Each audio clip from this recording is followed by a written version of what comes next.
Yo, what's up y'all, it's Kobe here again. We're back with another video. You saw the thumbnail or read the title in Nurture Info. Let's get right into this. Today we're going to be breaking down a beat that I think that could fit the latest like Toliver project. I think it's a good opportunity for me to talk about a little couple things that I've been trying to work on my latest productions, right? On my latest beats. So let's start with a sample. I'm on a sample project, and the first thing that I almost always lay down is the chords. So these are the chords that we are working with today.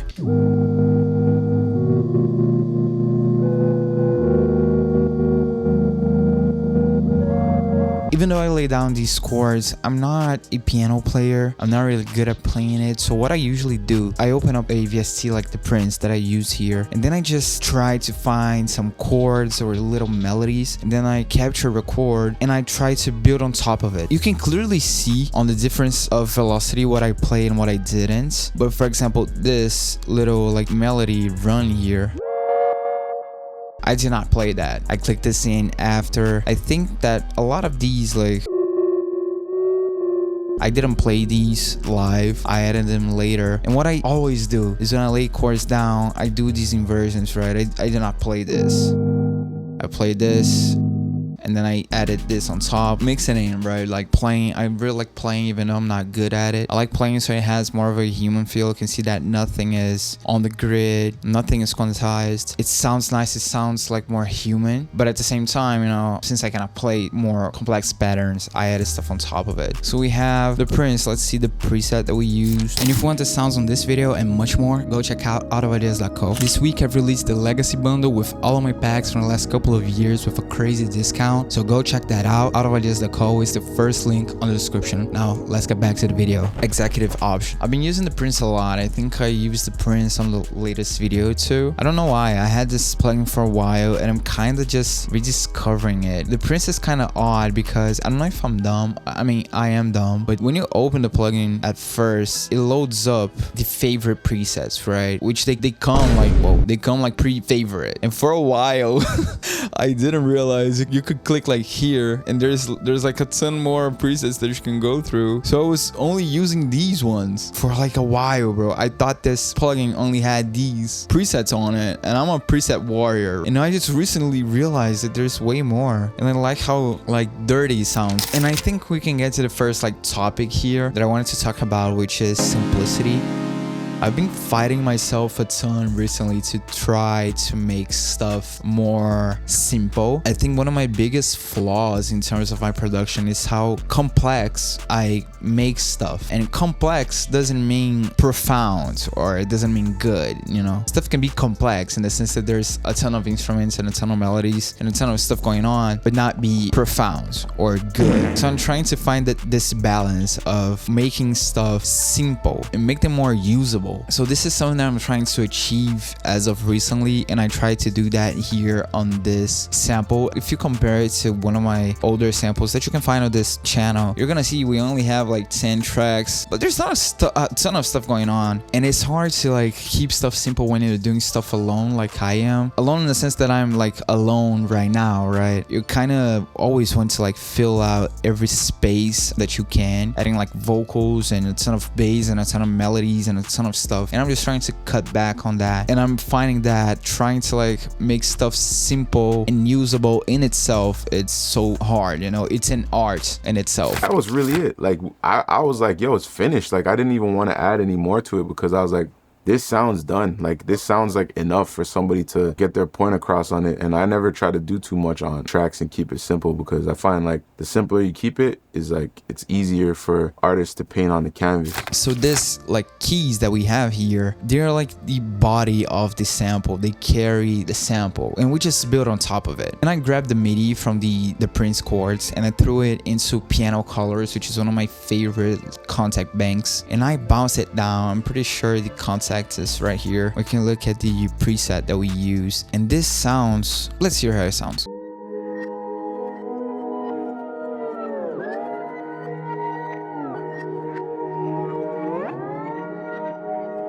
This really helps with the trippy kind of vibe that we are going for. One thing that I did here that I love to do, and you can do this on FL too, it's transpose. Since we were working with audio here, I put this on the complex algorithm, and then I went into envelopes, clip, and transposition. Then I just transposed this, so in the beginning we're going from 5 semitones down to our correct tone. And there's like these drops, like I'm dropping an octave here, and at the end of the pattern we have this stuff going like up an octave, and it just sounds like otherworldly. I don't know if this is reversed. Maybe this is reversed too.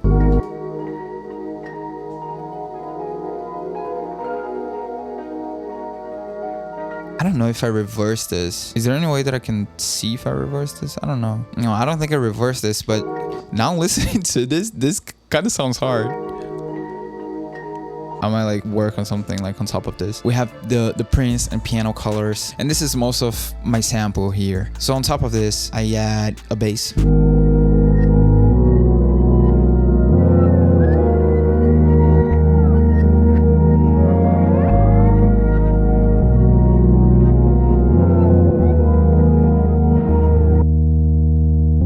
This is from Trillian. I love Trillian. Trillian is my go-to for bass sounds, and I play this on my keyboard. On top of it, I just added like these like column responses kind of things with contact. This is probably from Teletone. Yeah, Teletone audio. I love it. I love the Teletone stuff for like synthy, like old synthy sounding stuff. And I want to just play this with the bass so we can kind of understand the column response aspect of this that I was talking about.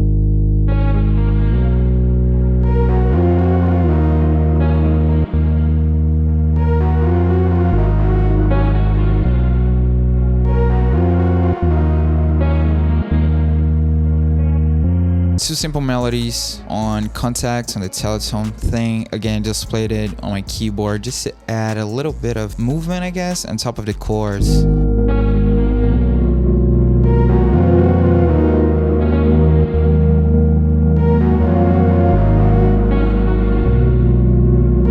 And at this point, like, I feel like this is simple enough, right? That we can like drum this and this can become a song, right? This is what I'm thinking about when I'm trying to make these samples. And just to finish it off, I grabbed this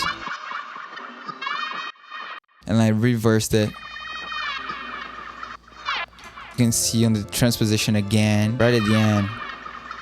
But we are not done here, right? We have the beat project. So let me open this and show it for y'all. Okay, so we're on the beat project now. And one thing y'all can see is that I used the audio from our sample. I didn't just add drums on top of it. And the reason why I'm doing this more recently. I'm not using the same project that I make the sample on to make the drums. It's easier to like change pitch and reverse stuff around. So this is just a sample that we heard, right? Now we can get into the drums. Again, same kind of workflow that we had on the last video. I'm doing the drums on the Ableton drum rack, and this is how the pattern sounds.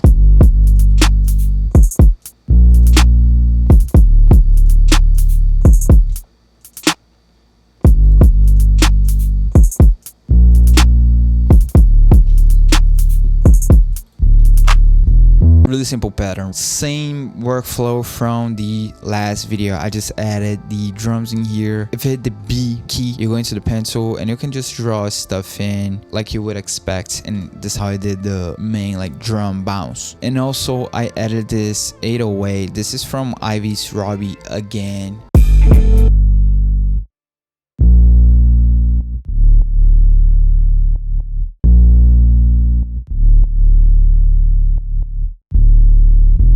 Simple pattern again. You can see there's some volume ducking because I always do sidechain. I know that a lot of people don't like to do sidechain on the 808 and kick. I always do it. I just like how it sounds. Even though we're trying to keep things simple here, I also like to add a couple little elements that might be, you know, different. Just adding a little flair. I don't think it hurts. And when I was doing this beat here, I had this idea of doing this like vocal percussion thing. So I went into Splice. I found this sound.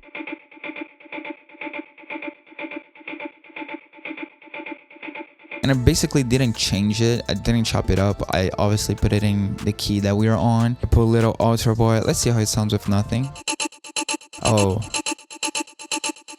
I didn't remember that. So little alter boy, bringing the format down a little bit. EQ. There's like this really high ringing. I took all of that down. I mean, all of that off. Micro shifts. And all vintage verb. And just a bit on top of that, like rhythm thing that we were talking about, I automated the volume here on the utility. So there's like a 4 on the floor automation here. And this goes on top of the drums.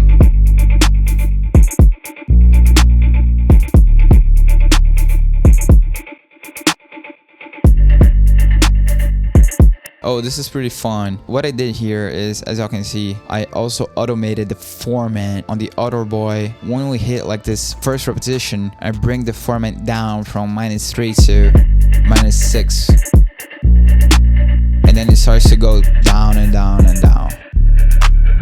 This is another thing that I've been doing a lot too recently. It's just automating stuff, bro. If you're on Ableton, you can hit A and it goes into the automation like panel. And if you click anything, as you can see here, it just brings it up on the automation. So it's just so easy to draw automations in. So I've been automating a bunch of stuff recently. And it just helps to add that movement and feel like the beat is, you know, a little bit more alive and a little bit less stale. But again, I'm also trying to like find this spot that it is simple enough that people can hop on it, but it's like fun enough to be a little bit different, you know, a little bit quirky maybe. And another thing I added was this toms here.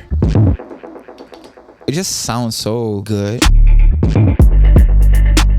I just found this on my library. If you're on Ableton, you can hit Command F and then look up anything. So I just did this. It's like tom, and there's like a ton of options. Then I found this. Yeah, this is like, which is nice, but I didn't want all of this, so I just grabbed the tom. So it's not that dry and it hits more in the spot. I added mix box, some saturation. I really wanted that distorted sound, and to make it a little bit more trippy, as y'all can see, I hit Command G, so I grouped it. It created this audio effect rack, so I have the dry signal just going straight up, and another signal with Echo Boy Jr. 100% of the mix, obviously because we have another dry signal. Echo Boy doing the delay, and Pro Q3 just cutting out the lows of only the Echo Boy signal.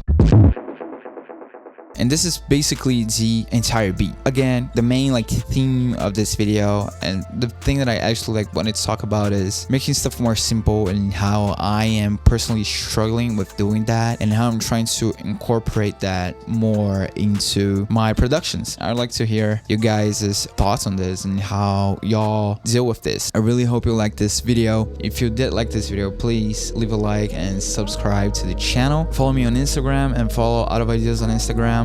And I'll see you guys on the next one. Peace.